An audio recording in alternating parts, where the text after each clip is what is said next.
When I started out my work, I thought my job is to make people collaborate.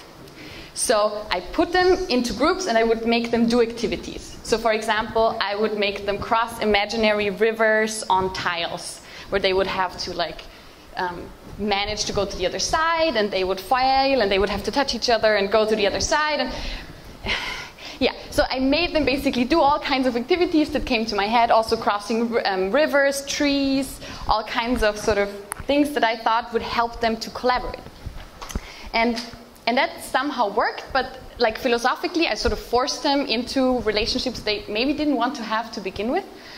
And I took a step back and I was like, okay, how can I actually create a space where people connect to that inner intention that they actually want to collaborate and want to connect to other people? When you come somewhere, I rarely have people met who are not at least potentially willing to communicate with someone else.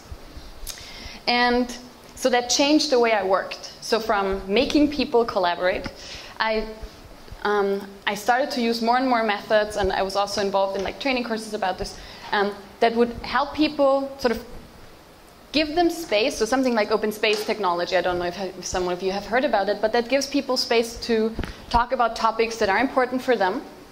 And then they meet together in groups that want to learn or contribute on that given topic. And then it's up for them if they want to actually go deeper or connect more or share more about themselves. So that changed a lot in the way I saw myself and my work. And it changed the title of my work. I started to call myself a facilitator, which comes from Latin and means a person who makes it easier. So my task is usually to make it easier for people to connect and to collaborate.